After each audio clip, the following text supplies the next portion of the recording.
এখন আর দমদম পর্যন্ত যাবে না মেট্রো, যাবে পুরো ডাইরেক্ট দক্ষিণেশ্বর। এটা একটা আপডেট। আর এস্প্ল্যানেডের বদলে কিন্তু জোকা থেকে মেট্রো যাবে পুরো বাবুঘাট। রয়েছে বিস্তারিত আপডেট। চলুন আপনারা সবকিছু দেখতে থাকুন আর ভিডিওটি লাইক করে দিন। ভিডিওটি লাইক না করে থাকলে অবশ্যই লাইক করবেন কটি না আজকে ৬টি লাইক করে দিন তাহলেই হবে। আর ৩টি শেয়ার অবশ্যই করে দেবেন।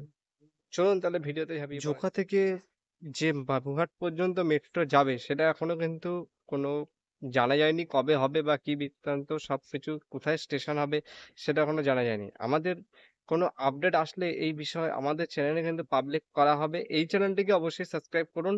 আমাদের আরো একটি চ্যানেল আছে বিরাটি ক্রিয়েশন এক্স 2.0, ওটাও সাবস্ক্রাইব করুন। আর দেখতে থাকুন পুরো ভিডিওটি। আমরা সকলেই জানি দমদম থেকে এখন দক্ষিণেশ্বর চলছে। দমদমের পরিবর্তে এখন দক্ষিণেশ্বর পর্যন্ত মেট্রো চলাচল করছে। এতে কিন্তু মেট্রো কর্তৃপক্ষ বিপদে পড়েছে। কারণ দমদমে যে টাইমে ট্রেন আসতো সেই টাইম অনুযায়ী কিন্তু ট্রেন আসছে না বলে জানা যাচ্ছে। আর যেসব ট্রেনগুলো দক্ষিণেশ্বর যাচ্ছে বা দক্ষিণেশ্বর থেকে আসছে ওগুলো ঠিক টাইমে আসছে না বলে জানা যাচ্ছে। এটা নিয়ে আপনাদের কি মতামত অবশ্যই কমেন্ট বক্সে জানাবেন।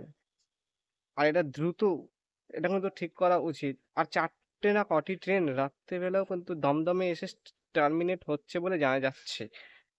৪টে ট্রেন আসছে নাকি তার বেশি ট্রেন আসছে আমরা সে বিষয়ে বলছি ডিটেলসে চলুন জানাই। প্রবলেমটা কি হচ্ছে যে দক্ষিণেশ্বরে কিন্তু ট্রেনকে ঘোরানো যায় না। এটা কিন্তু নোয়াপাড়ায় এসে ঘোরাতে হয় কিংবা অন্য স্টেশনে যেমন দমদমে কিন্তু তবু ঘোরানো যেতে পারে। কিন্তু দক্ষিণেশ্বর স্টেশনে কিন্তু সেটা হয় না বলে জানা যায়।